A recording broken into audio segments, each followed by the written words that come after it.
안녕하세요. 온 가족의 골머리를 썩힌 아나무인 시부를 참교육한 며느리입니다. 남편도 아닌 시부를 참교육했다고 말하는 제가 참 건방지게 느껴지시죠? 하지만 제게도 그럴 만한 나름의 큰 이유가 있었어요. 우여곡절 많고 저뿐만 아니라 시댁 식구들의 인생의 전환점이 되었던 그 사건에 대해 지금부터 이야기를 시작해 보겠습니다. 사업을 하던 저희 아버지는 원래 가부장적인 분이셨어요. 아버지는 가족을 사랑하셨지만 여자가 할 일, 남자가 할 일을 딱딱 나눠서 생각하던 옛날 분이셨죠.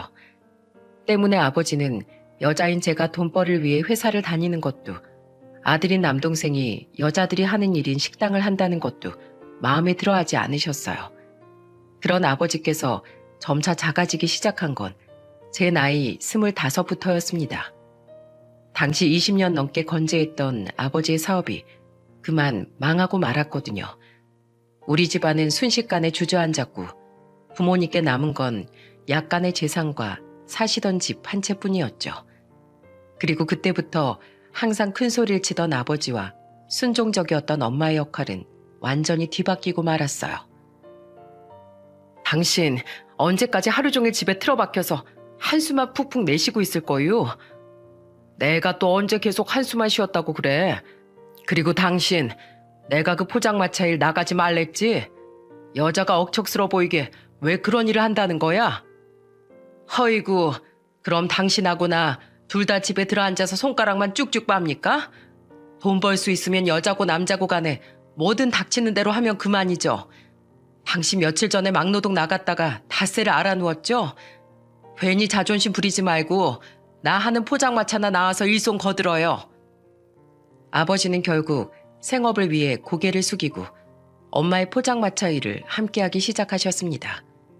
그리고 아버지는 일을 시작한 지 2달 뒤부턴 갑자기 주방에서 가끔 요리까지 하시더라고요. 세상에, 이걸 아버지가 다 차리신 거예요? 우와, 내일은 해가 서쪽에서 뜨는 거 아니야, 누나? 아버지, 일은 할만하세요? 에휴, 내가 그동안 느끼는 게 참 많다.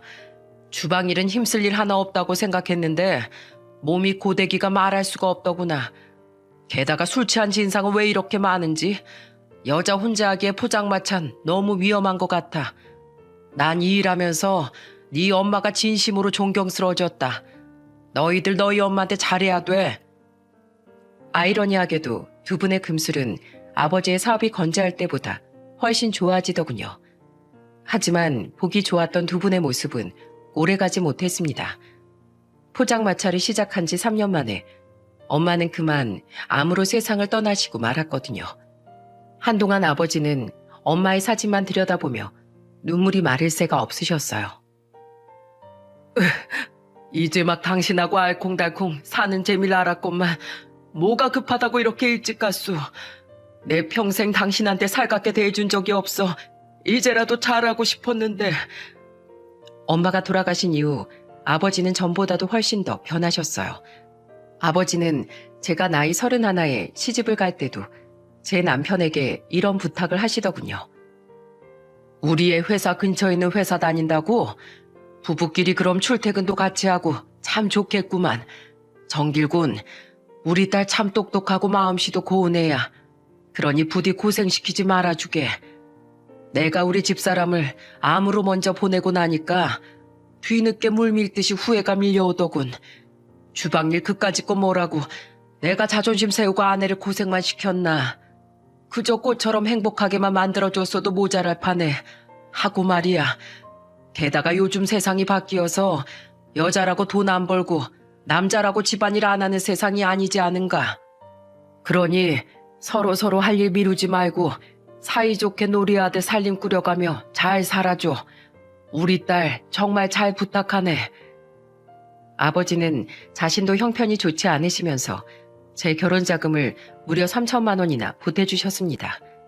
너무 놀란 전 아버지를 만류했지만 아버지는 제 손에 통장을 꼭 쥐어주며 이렇게 말씀하셨죠. 그냥 바꿔라.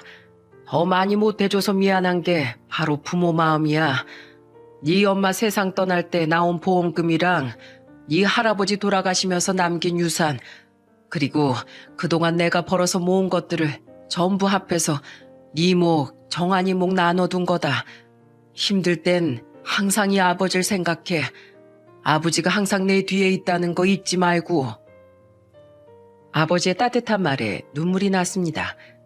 반면 제 시부는 저희 아버지와 완전 딴판인 사람이었어요.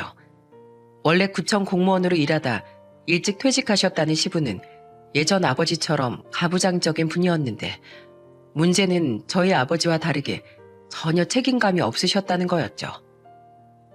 어머님, 아버님, 저희 왔어요. 너희 왔니?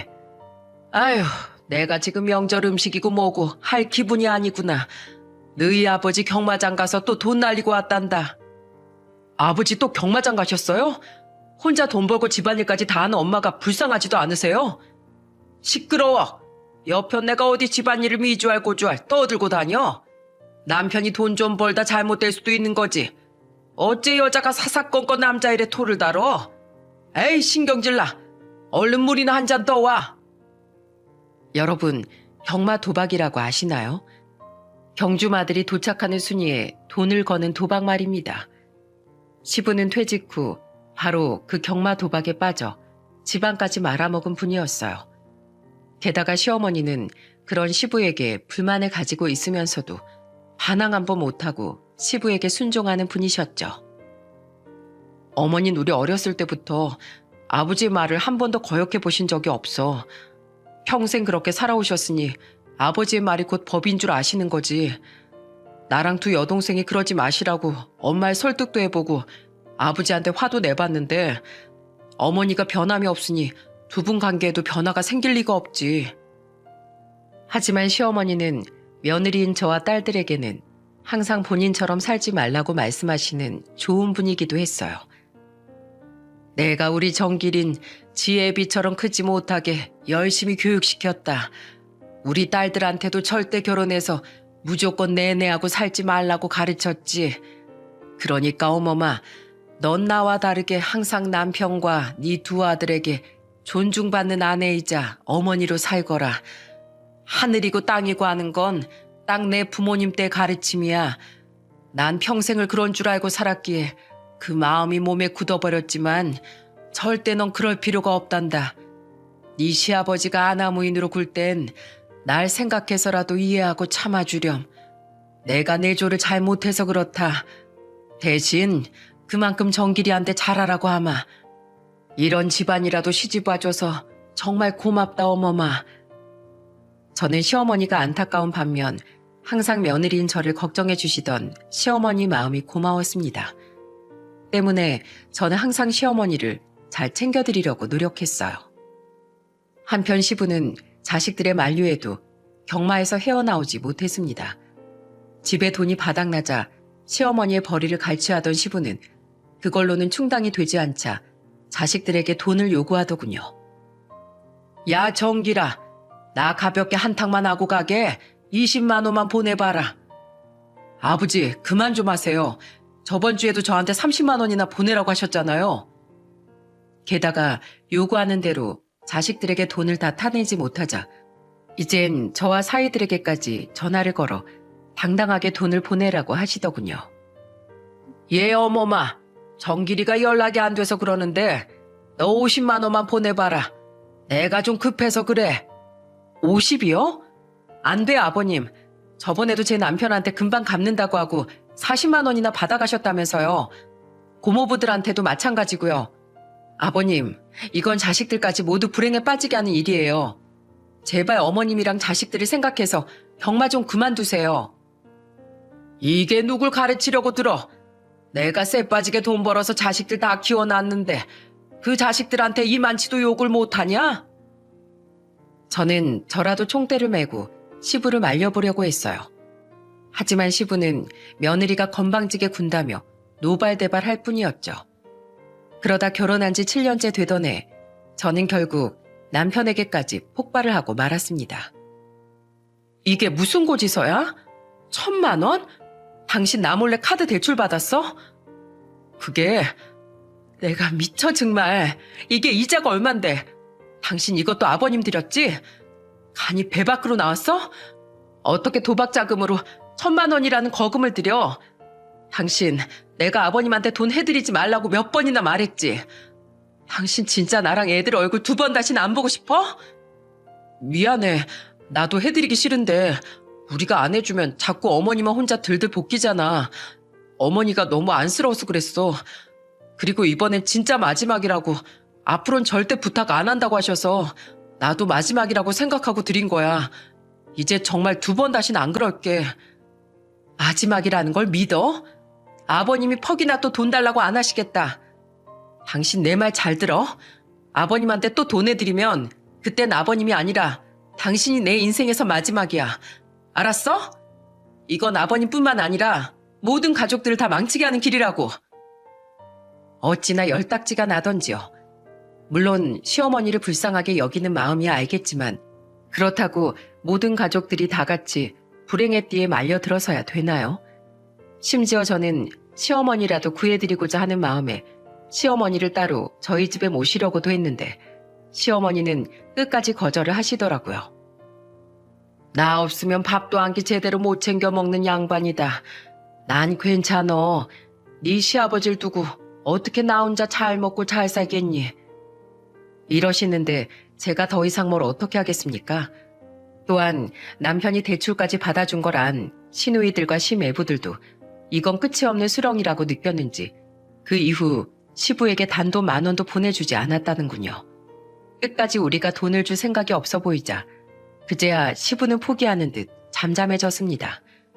돈 달라고 들볶는 시부가 연락을 해오지 않으니 숨통이 트일 것 같더군요.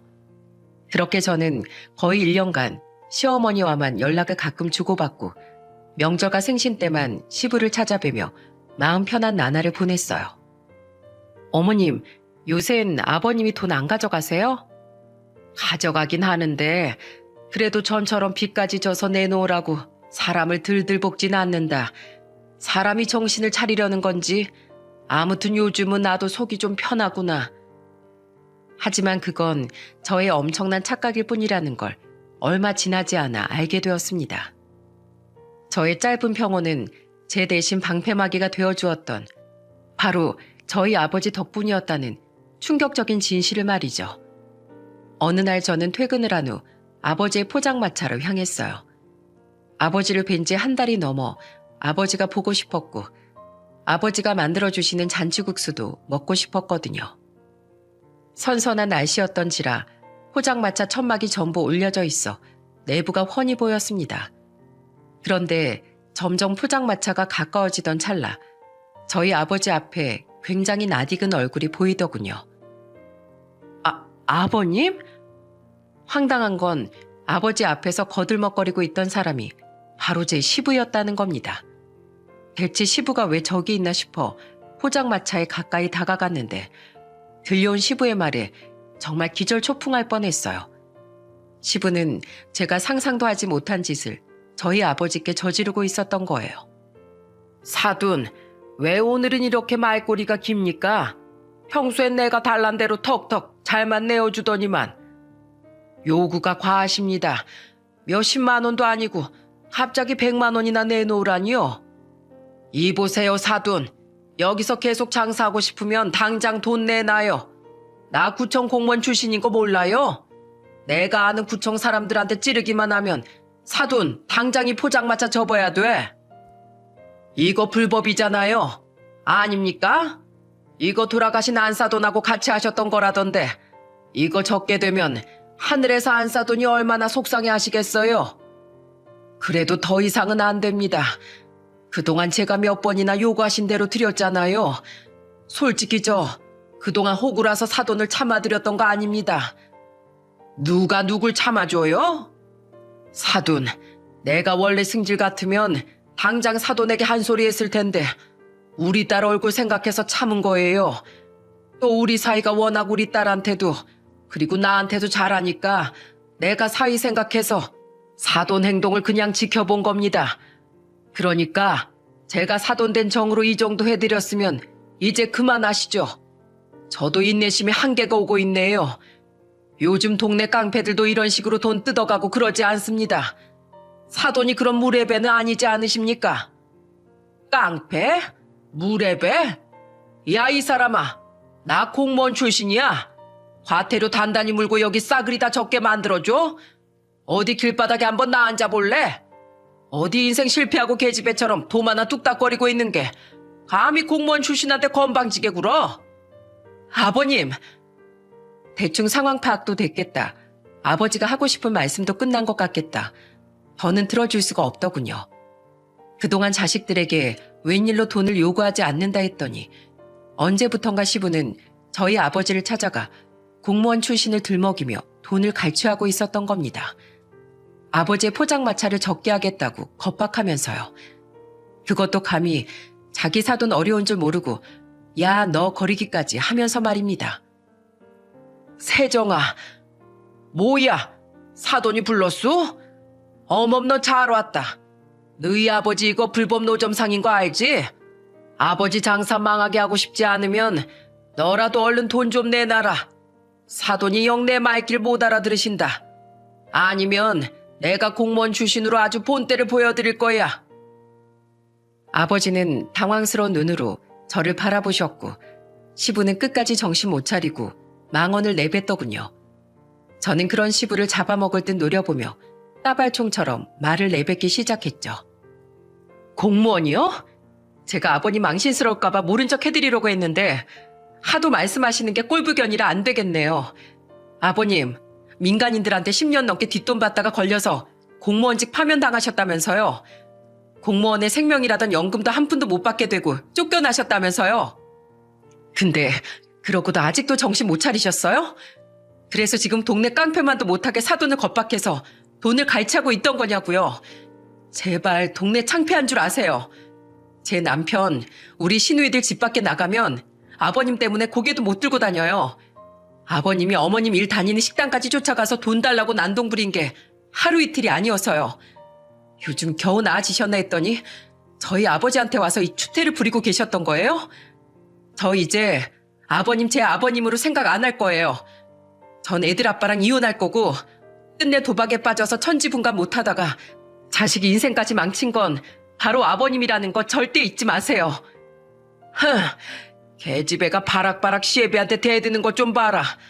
사돈, 딸 자식 교육 아주 잘 시키셨소.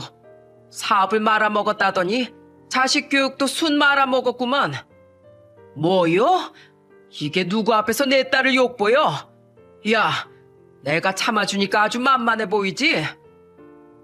제게 당황한 시부는 일부러 더 이죽대며 아버지 앞에서 저를 비꼬더군요.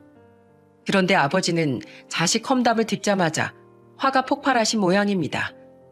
아버지는 앞치마를 땅바닥에 내팽개치시더니 조리대 안쪽에서 시부를 향해 성큼성큼 걸어 나오시더군요. 그리곤 당황한 시부에게 무섭게 얼굴을 들이미셨죠. 이보소, 내가 세상에서 제일 잘한 일이 있다면 우리 딸 아들 똑똑하고 바르게 키운 거요. 내 딸이 제대로 교육 못 받았다면 자기 아내 모르게 카드 대출로 지 애비한테 도박값 대준 당신 아들은 등신천치요. 알아요? 그때 당신 아들이 잘못했다고 2번 다시는 안 그러겠다고 내 앞에서까지 무릎 꿇고 싹싹 빌어서 내가 두 말 않고 넘어가 준 겁니다. 근데 감히 세상에서 제일 귀한 내 딸을 욕되게 해? 이깟 포장마차? 안 하면 그만이야. 내가 포장마차 접기가 무서워서 당신 봐준 것 같아? 잘 살겠다고 노력해보는 우리 딸 사위한테 잡음 만들어주기 싫어서 내가 참을 수 있을 만큼은 참아주려고 한 거야. 나 고등학교 때까지 축구선수 했었거든. 어디 축구공처럼 뻥 차여서 저 멀리 날아가 볼 테요. 싫으면 당장 내 딸한테 사과하시오. 그리고 신고할 테면 신고하고 2번 다시 여기 찾아오지 마. 아, 그게 어머마, 너희 아버지가 많이 흥분하신 것 같다. 내 딸 부르지 말고 어서 사과하라고. 아, 알겠소. 어머마, 미안하다. 그러니까 너희 아버지 좀 알려다오. 사과할 사람이 저만 있는 게 아니잖아요, 아버님. 그동안 저희 아버지한테 가져가신 돈 한 푼도 빼놓지 말고 돌려주세요. 그리고 저희 아버지한테 정식으로 사과하세요.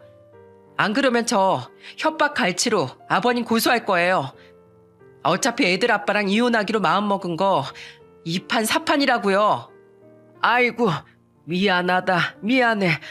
돈은 내가 어떻게 해서든 마련해서 금방 돌려주마. 내가 약속하마. 그러니까 제발 고소만은 말아다오. 사돈, 미안합니다. 내가 경마의 눈이 헷가닥 돌아가지고 그만 천지분간도 못했습니다. 죄송합니다. 됐지? 그럼 나 이만 간다. 난 분명히 사과했다. 아버지의 으름장과 제 겁박에 시부는 꼬리를 내리고 사과를 하더군요. 그리곤 정말로 발에 차일까 무서웠는지 저희 아버지의 다리를 흘끔대며 그대로 주랭랑을 쳐버렸죠. 지나가던 행인들은 모두 멈춰서서 우리를 구경하고 있었고 테이블에서 소주를 마시고 있던 아저씨 2명은 멍하니 우리를 보다 박수를 쳐주더라고요. 잘했어요, 사장님. 보는 내가 다 부하가 치밀더만 아주 똑소리 나는 따님을 두셨네요. 들어보니까 그러게 뭐하러 처음부터 저런 인간한테 돈을 줬대요. 사장님이 잘못하셨네요. 아저씨들의 말을 듣고 그제야 전 아버지를 향해 눈물을 터뜨렸어요. 저는 아버지의 팔을 잡고 엉엉 울었죠. 아버지, 왜 저한테 그동안 아무 말씀 없으셨어요? 왜 아버님한테 돈을 주셨냐고요? 아버지가 왜요? 제가 죄송해서 아버지 얼굴을 어떻게 봐요? 미안하다, 세정아. 난 그냥 저 인간이 어디까지 하나 지켜보려고 했어. 아까 말했다시피 너랑 이서방을 생각해서 말이다. 근데 오늘 하는 꼬락서리를 보니까 더는 내가 못 참을 것 같아서 호차를 접는 한이 있어도 단단히 화를 낼 생각이었는데 그러기도 전에 마침 네가 모든 걸 봐버린 거다. 나 때문에 많이 속상했지? 미안하다 우리 딸. 이 아빠 생각이 짧았다. 아버지는 엉엉 우는 저를 꼭 안아주셨습니다. 저는 딸 생각에 그 강한 자존심까지 굽혔을 아버지를 생각하면 더욱 죄송함이 밀려와 한참 동안 눈물을 그치지 못했죠. 그날 집으로 돌아오며 저는 시어머니께 전화를 드렸습니다. 저는 모든 전후 사정과 함께 시어머니께 이혼을 선언했고 시어머니는 그 즉시 저보다 먼저 저희 집으로 달려오셨더군요. 하지만 전 집으로 돌아와 남편에게도 똑같이 통보를 했어요. 우리 그냥 이혼해. 우리 아버지 그런 취급한 사람이랑 난 더 이상 한 가족 못해. 여보, 미안해. 나도 우리 아버지 때문에 정말 미치겠어. 여보, 내가 그냥 우리 아버지랑 인연을 끊을게. 내가 당신이랑 우리 애들 없이 어떻게 살아? 아버님 행동은 도를 지나쳤어. 나로 모자라서 우리 아버지를 이렇게 함부로 대한 거 나 절대 용서 못해. 그리고 당신이 인연 끊는다고 한들 아버님이 포기하실까? 우리가 돈 안 들였다고 우리 아버지한테까지 찾아가서 그런 짓을 하신 분이 아니, 아버님은 절대로 안 바뀌실 거야. 어머마, 정말 미안하다. 우리 정길이 좀 모질지 못해도 마음 착하고 너랑 애들을 진심으로 사랑하는 애인 거 누구보다 어멈 네가 잘 알잖니. 내가 여기 오는 길에 너희 시아버지한테 물어서 사돈 어른께 받은 돈의 이자까지 더해서 네 통장으로 보내놨다. 그거 내가 우리 손주들 나중에 학비라도 대주고 싶어서 너희 시아버지 모르게 조금씩 모아놓은 돈이야. 에휴, 내가 사돈 어른께도 꼭 정식으로 사과드리마. 그러니까 어머마, 나랑 너희 애들을 봐서라도 한 번만 다시 생각해주면 안 되겠니? 안방에 어른들이 소란스럽자 거실에 있던 8살, 6살 아들 둘이 울음을 터뜨리는 소리가 들리더군요. 그 소리를 듣자 저 또한 그냥 엉엉 울고 싶었죠. 그런데 그런 저와 달리 남편은 화들짝 놀라며 곧장 애들에게 달려가더라고요. 미안해 우리 천사들. 어른들이 소리쳐서 많이 놀랐지? 어른들 싸우는 거 아니야. 그만큼 중요하게 의논할 이야기가 있어서 그래. 괜히 들으면 더 무서우니까 우리 방에 가 있을까? 자, 아빠 손잡고 착하지? 평소엔 저에게도 아들들에게도 저렇게 좋은 남편이자 아빠였기에 저는 남편에 대한 마음이 자꾸만 약해졌습니다. 그런 제 마음을 알았는지 시어머니는 제 손을 잡고 다시 한번 간곡하게 부탁을 하셨죠. 저는 그런 시어머니에게 마지막이라는 심정으로 이렇게 말했어요. 그럼 어머님이 저 좀 도와주세요. 아버님을 정신 차리게 할 수 있는 사람은 어머님밖에 없어요. 근데 만약에 어머님이 절 돕지 않으시겠다면 저는 아버님에 대한 일말의 기대도 할 수가 없으니 이대로 정말 애들 아빠랑 갈라설 거예요. 저 도와주실 거예요? 그래. 그게 뭐든지 내가 열심히 하마. 애들을 방에 들여보내고 온 남편도 희망 어린 눈빛으로 시어머니 옆에서 제 말을 경청하고 있더군요. 저는 작게 한숨을 내쉬고는 제가 세운 계획을 말씀드렸어요. 이건 어머님뿐만 아니라 당신도 아가씨들과 고모부들도 모두 동참해 주셔야 돼요. 어머님, 지금 자식들도 아버님한테 다 등 돌린 마당에 아버님 억지를 받아주고 계신 건 어머님뿐인 거 아시죠? 아버님 정신 차리게 하려면 어머님부터 아버님에 대한 태도를 바꾸셔야 돼요. 받아주는 사람이 없어야 아버님도 뜨거워 하시는 거라고요. 그러니까 앞으로 밥상도 꼬박꼬박 대령하지 마시고 돈도 절대 주지 마시고 집안일도 아버님 알아서 하시라고 하세요. 아버님이 소리 지르면 어머님도 지지 말고 맞서시고요. 내가? 하지만 어떻게 너희 시아버지한테 내가 그럴 수가 있겠니? 하셔야 해요. 가족을 위해서요. 그리고 제가 도와드릴게요. 제가 생각해둔 방법이 있어요. 어머님, 저희 아버지도 아버님이랑은 좀 달랐지만 가부장적인 분이셨어요.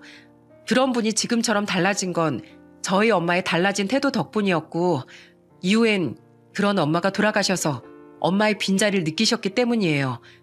그리고 이런 방법까지 썼는데도 아버님이 달라지지 않으시다면 그땐 어머님이 선택하세요. 아버님인지 자식들인지요. 자식들이 아버님 때문이 아니라 어머님이 안타까워서 그동안 아버님께 돈을 드렸다는 거 잘 아시잖아요. 시어머니는 표정이 어두워지셨습니다. 사실 시어머니도 다 알고 계셨던 불편한 진실이었을 테니까요.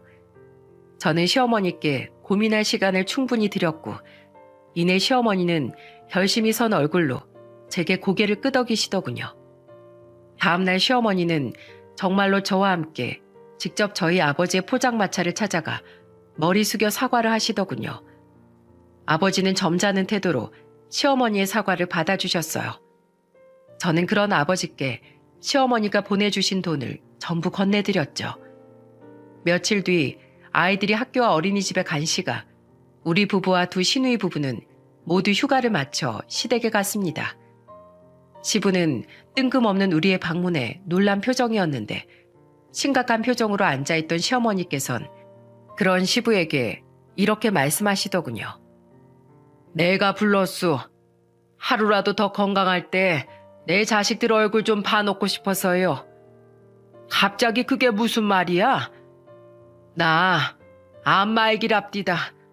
그제 병원에서 검사 결과 듣고 왔어요. 이미 수술할 수도 없을 만큼 다 전이가 됐고 항암 치료도 소용없을 거래요. 앞으로는 연명치료만 받다가 고작 6개월 정도 살 거랍디다. 그래서 내가 입원하기 싫다고 그냥 남은 시간 나 살고 싶은 대로 살다가 갈 거라고 하고 돌아왔어요. 그러니까 당신도 곧 나랑 이별할 준비하슈. 뭔 뚱딴지 같은 소리야? 당신 뭐 잘못 먹었어? 제가 낸 꾀는 바로 시어머니께서 시한부 판정을 받았다고 시부를 속이는 거였어요. 다소 치졸한 방법이라고 생각하긴 하지만 저는 시어머니의 부재를 시부가 두려워하고 그로 인해 자신의 행동을 후회하길 바랐거든요. 그리고 그 후회가 시부가 정신 차릴 수 있는 계기가 되길 바랬죠. 제 의견을 들은 시누이들과 시매부들은 그동안 시부에게 쌓인 게 많은지 제게 굉장히 미안해하면서도 좋은 방법이라며 적극적으로 동참 의사를 밝히더군요. 시부는 시어머니의 말을 전혀 믿지 않는 것 같았습니다. 그리고 그때 저와 남편 그리고 시누이들은 일제히 약속이라도 한 듯 눈물을 쏟아냈죠. 어머니, 그래도 끝까지 최선을 다해보셔야죠. 그래 엄마, 엄마가 그렇게 일찍 포기하면 남은 우린 어떡하라고.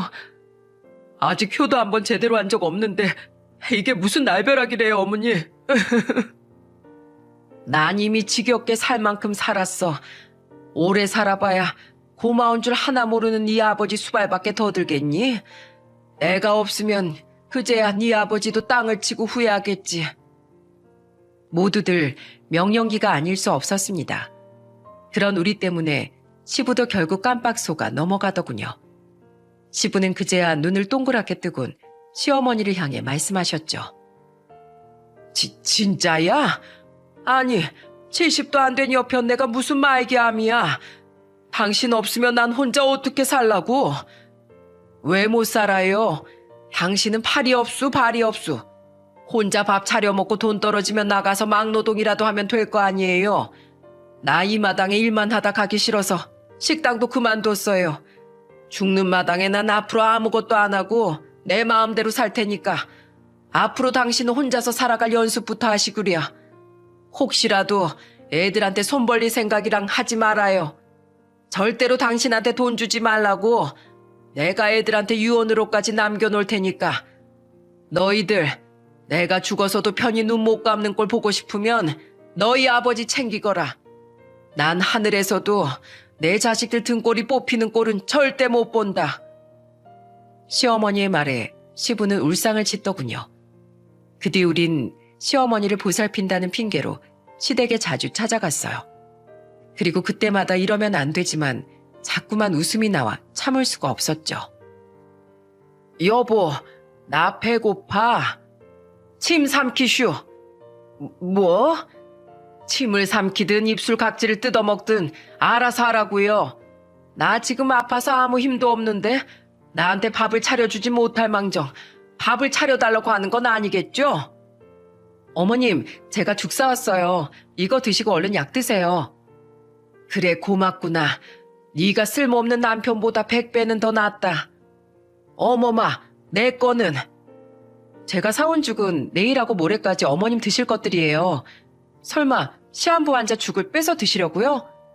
냉장고에 김치랑 마른 반찬 해다 놨으니까 밥만 해서 드세요. 저랑 아범은 애들 때문에 죽만 드리고 바로 집에 가봐야 해서요. 에휴, 며느리라고 하나 있는 게 아주 쓸데가 없구나. 안 먹을란다. 이후에도 시어머니의 시부 참교육은 계속됐습니다. 시어머니는 나중에 가선 아예 시부를 부려먹고 계시더군요. 여보, 나 물. 뭐라고? 물 좀 달라고요. 안 들려요? 가뜩이나 힘도 없어 죽겠는데 저녁약 못 먹고 내일 아침에 눈 못 뜨면 당신이 책임질 거예요? 사람 참 말을 왜 그렇게 무섭게 해? 아, 알았어. 다시 떠다 줘요. 아, 또 왜? 찬물 싫어요. 미지근한 물로 다시 떠다 줘요. 얼른요. 여보, 나 달래 된장찌개가 너무 먹고 싶어요. 달래 뭐? 어릴 적 우리 엄마가 그렇게 달래 된장찌개를 맛있게 끓이셨는데 죽을 때가 되니 자꾸만 그게 먹고 싶네요. 이대로 그걸 못 먹고 떠나면 천추의 한이 될 것 같아요. 아, 여기 어머마고 애들 있잖아. 얘 어머마. 아니, 난 당신 손으로 직접 끓여준 된장찌개가 먹고 싶어요. 기왕 끓이는 거 많이 끓여주세요. 애들이랑 우리 손주들도 다 먹고 가게. 왜요? 싫어요? 그래요. 어차피 얼마 못 살 목숨인데 내가 욕심이 많았죠. 아프면 빨리 그냥 눈을 감아야지. 내 팔자에 무슨... 아, 진짜 사람을 겁박하는 거야 뭐야? 아, 끓인다고. 시장 가서 달래 싱싱하고 실한 것들로 직접 골라와요. 아이고, 배가 고파서 의식이 몽롱해지네. 간다 가. 어머마, 나 시장에서 달래 고르는 거 좀 도와다오. 저러다니 시엄마 돌아가시겠다. 시부는 어차피 돈도 없었거니와 정말로 시어머니가 돌아가신다고 생각하자 겁을 먹으신 모양이더군요. 시부는 처음엔 툴툴대며 아무것도 안 하려고 하시더니 나중엔 경마장으로 발걸음도 하지 않고 시어머니 옆에 붙어서 해달라는 건 다 들어주시더라고요. 게다가 자식들이 마지막이라는 핑계로 시어머니만 모시고 여행까지 다니니 시부의 외로움은 극에 달했던 모양입니다. 우리의 연기가 2개월가량 지속되었을 때 자식들과 손주들까지 다 있는데도 불구하고 시아버지께선 드디어 서름이 터지신 것 같았어요. 여보, 오늘은 김치찌개가 돌아가신 엄마가 해주신 김치찌개가 먹고 싶어요. 김치찌개? 알았어, 해줄게. 그까짓 거 인터넷에 검색하면 만드는 거 다 나와 있더만. 그러니까 여보, 제발 곧 죽을 사람처럼 그렇게 얘기 좀 하지 말어. 자식들도 다 나한테 등 돌린 마당에 당신까지 없으면 나 외로워서 어떻게 살아? 내가 김치찌개든 된장찌개든, 아니 팔보채라도 해서 맨날 대접해 줄 테니까 제발 병원에 가서 치료받자. 당신 아직 멀쩡한 거 보니까 치료받으면 충분히 더 오래 살 수 있을 거야. 내 친구 놈 아내도 3개월밖에 못 산다고 했는데 2년은 거뜬히 넘게 살다 갔어. 그러니까 제발 우리 병원 가자. 나 당신 없인 정말 하루도 못 살아. 나만 남겨놓고 일찍 눈 감을 생각하지 마. 내가 살아봐야 당신 경마에 돈 버리는 꼴밖에 더 보겠어요. 이제 내가 일을 하지 않아 우리 여윳돈도 다 떨어졌으니 평생 살던 이 집도 팔고 작은 집으로 가야겠죠. 평생의 추억까지 그렇게 날려버리고 내가 무슨 낙으로 삽니까? 난 이제 지겨워요. 그만하고 싶어요. 내가 일할게. 당신만 건강해질 수 있다면 내가 앞으로 경마장 근처엔 얼씬도 안 앞세. 아니, 아예 말띠인 사람 근처에도 안 갈게. 이 집도 내가 지키고 당신 인생의 낙도 내가 만들어줄게. 그러니까 제발 나 버리지 마, 여보. 이렇게 애들 다 보는 앞에서 맹세할게. 내가 그동안 당신한테 다 잘못했어. 내가 죄인이야. 내가 그동안 당신이 너무 잘해줘서 당신의 감사함도 모르고 살았어. 정말 미안해, 여보. 다들 처음 보는 시부의 서러운 울음에 정적이 흘렀습니다. 시부는 그런 자식들은 아랑곳하지 않고 시어머니의 손만 부여잡은 채 크게 흐느끼셨죠. 집안엔 다른 방에서 놀고 있던 아이들의 웃음소리와 그에 대조되는 시부의 울음소리만 울려 퍼졌어요. 그리고 그 정적 아닌 정적을 깬 건 갑자기 목소리에 기운이 생긴 시어머니의 한마디였습니다. 정말 나한테 미안해요? 그럼. 근데 당신 목소리가 왜 갑자기 기운 차려졌어? 정말 2번 다신 내 속 안 썩일 거예요? 도박도 끊고 일도 하고 평생 나만 즐겁게 해주면서 살 거라고 약속해요? 그렇긴 한데 당신 괜찮어? 네, 방금 다 나았어요. 내 병의 근원은 다 당신이었거든요. 뭐라고? 못 알아들어요? 내가 당신 정신 차리라고 연기 좀 했어요. 우리 애들도 마찬가지고요. 이대로 가단 당신이고 나고 애들까지 전부 제 명에 못 살 것 같아서요. 화낼 거면 화내요. 근데 난 당신이 지금 한 다짐 안 지킨다면 앞으로 정말 당신 안 볼 거예요. 당신하고 이혼할 거라고요. 그럼 그동안 먹던 약은 뭐야? 혈압약이요. 덕분에 요즘 혈압도 정상으로 들어와서 참 좋네요. 너무 뜬금없는 상황에 시부는 어안이 벙벙한 듯 하더군요. 우린 시부가 화를 낼까봐 숨을 죽이고 상황을 지켜보고 있었죠. 하지만 시부의 반응은 그 누구도 예상치 못했을 정도로 의외였습니다. 시부는 또다시 눈물을 주룩주룩 흘리시더군요. 그리곤 2 팔을 활짝 벌려 침대에 걸터 앉아있던 시어머니를 와락 껴안으시는 게 아니겠어요? 고마워, 여보. 난 정말 이대로 당신이 영영 내 곁을 떠나는 줄 알고 내가 얼마나 무서웠다고. 화 안 났어요? 화나긴 무슨. 당신이 안 죽는다는데 그깟 거짓말이 대수야? 내가 몹쓸 놈이어서 당신이 그런 거짓말까지 하게 한 건데 내가 죄인이지. 여보, 내가 앞으로 정말 잘할게. 당신 앞으로 아플 일 없게. 내가 당신 속 절대로 안 썩힐게. 안 아파줘서 정말 고마워. 만세! 우리 아내 안 아프다. 이만수, 아직 외톨이가 아니다. 그 모습을 본 우리는 모두 벙찌고 말았습니다.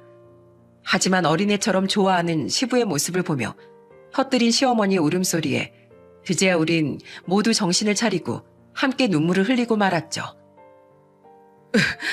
아버지, 어머니가 안 계시다는 상상만으로 그렇게 힘들어하실 거면서 왜 그렇게 어머니께 못되게 구신 거예요?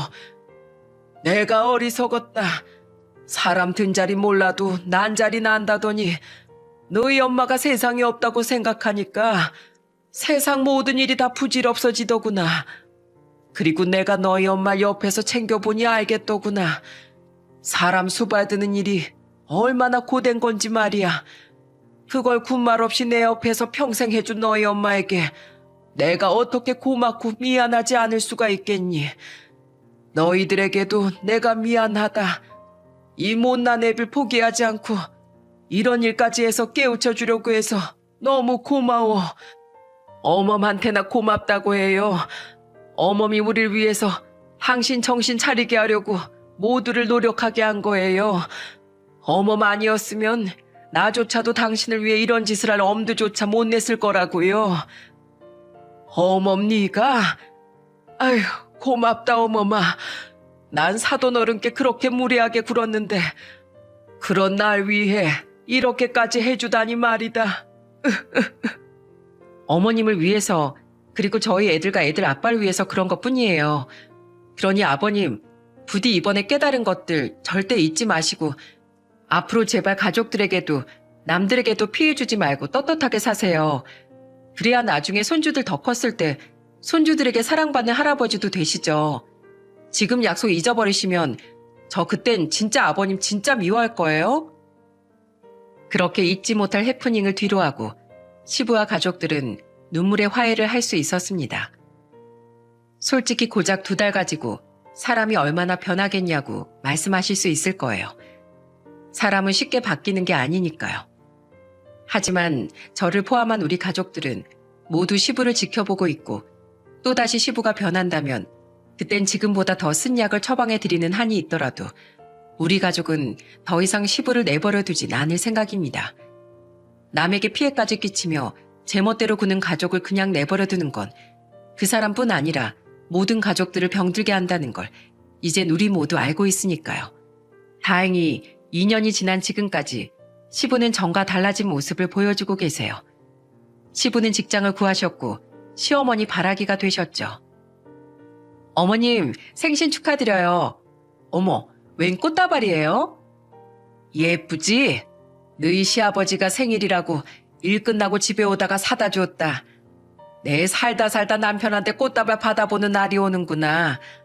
아니 근데 아까부터 뭐 하는 거예요? 뭐 하긴 뭐해. 당신 미역국 끓이고 있지. 당신 그런 것도 할 줄 알아요? 난 생일상 차려준다기에 죄다 배달 음식 시킬 줄 알았더니만 이 양반 사람 참 감동시키네. 하긴 어머마, 너희 시아버지 요즘 나보다 더 음식을 잘한다. 사돈 어른 식당 있잖아. 매번 거기 가서 사돈 어른께 음식하는 법을 배워오더라고. 2년 전 시부께선 저희 아버지를 다시 찾아가셨다는군요. 그때 아버지에게서 전화를 받고 얼마나 놀랐는지 모릅니다. 너희 시아버지가 손님들도 있는데 나한테 무릎까지 꿇고 울면서 사과하더라. 잠시 자기 아내를 잃는다고 생각하니 너무 무서웠는데 그 조강지철 잃고 꿋꿋하게 살던 나한테 아내가 하늘에서 슬퍼하네 어쩌네 망언을 했다며 너무 미안했대. 그리고 자신처럼 한 번 실패했음에도 불구하고 자식에게 손 벌리지 않기 위해 포장마차까지 하고 있는 내가 존경스럽다는구나. 네가 말했던 그 특효약이 먹힌 모양이야. 그렇지? 기왕 이혼 안 하기로 한 거 어른들하고 척지지 말고 잘 지내보렴. 어제 보니까 너희 시아버지가 철이 없어서 그렇지 부끄러움을 깨우칠 줄은 아는 사람 같더구나. 당시 아버지가 포장마차를 하시던 곳은 재개발이 되었습니다. 그 김에 아버지는 그동안 모은 돈으로 가게를 얻어 합법적인 술집을 차리셨어요. 그때 이미 오래도록 요식업에 종사하고 있던 제 동생이 여러 가지 노하우를 전수해주기도 해서 다행히 아버지의 술집은 안정적으로 자리를 잡았죠. 아버지 식당은 시댁에서 걸어서 20분 정도였는데 1년 전 아버지 식당이 개업했을 때 개업을 축하한다며 시부모님께서 직접 방문을 하셨던 모양입니다. 그리고 그날을 계기로 저희 아버지와 시부는 꽤나 친해지신 것 같아요. 한 번은 아버지를 뵈러 놀러 갔는데 시부께서 굉장히 익숙한 듯 서빙을 하고 계시더라고요. 아버님, 왜 여기서 일을 하고 계세요? 어머 왔냐? 나 가끔 사돈이랑 술 마시러 온다. 바빠 보이면 이렇게 서빙도 도와주고 겸사겸사 한가할 땐 사돈이 나한테 요리도 가르쳐주고. 우리 딸 왔어? 아버지, 우리 아버님 여기 자주 오세요? 그래, 아주 귀찮아 죽겠다. 그래도 이 나이에 비슷한 게 많은 친구가 생겨서 나도 덜 심심하고 좋아. 뭐가 비슷한데요? 우리 둘 다 가부장적으로 굴다가 아내 덕에 정신 번쩍 차린 사람이잖니. 너희 시아버지가 나보다 좀 더 철딱서니가 없긴 한데 내가 2살 많은 입장으로 그냥 형처럼 품어주기로 했다. 저 봐라, 우리 동생이 얼마나 싹싹한가. 요즘 경비로 일하는 아파트 사람들한테도 친절 경비원이라는 아파트 주민이 주는 상까지 받았단다. 대단하지 않냐? 자기가 열심히 일해야 사부인께서 또 일을 안 나가도 된다면서 말이야. 이렇듯 저희 시부의 변화는 놀라움의 연속입니다. 덕분에 저희 가족은 모두 평화를 찾았고 특히 시어머니께선 제2의 인생을 사는 것 같다고 말씀하실 정도로 행복해하시곤 하죠. 남편과 시누이들 그리고 시어머니는 제게 굉장히 고마워하시는데 사실 제가 한 게 뭐 있나요? 도리어 어른의 성격을 고쳐보겠다며 버르장머리 어깨 군 것이 다인데요. 그러나 가족의 평화를 위해서 제가 또 버릇이 없어져야 한다면 저는 언제고 2눈 질끈 감고 총대를 맬 생각입니다. 그래서 꼭 저희 아들들에게는 행복만 가득한 가족의 모습을 보여주고 싶어요. 여러분, 아직 우리 주위엔 가부장적인 어른들이 많이 남아 계신 것 같아요. 물론 저희 시부처럼 남에게까지 피해를 주는 행동은 해선 안 되겠지만 대부분 가부장적인 어른들은 시대상이 고스란히 몸에 배었을 뿐인 평범한 분들이시죠. 하지만 서로 간의 원활한 관계를 위해선 젊은 사람들뿐 아니라 그런 어른들께서도 조금씩 양보의 손길을 내어주셨으면 좋겠다는 말을 하고 싶어 저는 이 사연을 보내게 되었습니다. 그리고 변화는 대부분 가족으로부터 시작될 수 있다는 것도 제 사연을 통해 꼭 알아주셨으면 좋겠어요. 가장 가까운 곳에서 일어나는 변화가 가장 피부에 와닿는 법이니까요. 제 사연을 들으시는 잠시 동안은 모두들 근심을 잊고 즐거운 시간이 되셨으면 좋겠습니다. 그럼 가족들과 남은 연말 행복하게 보내시고 항상 건강하세요. 감사합니다.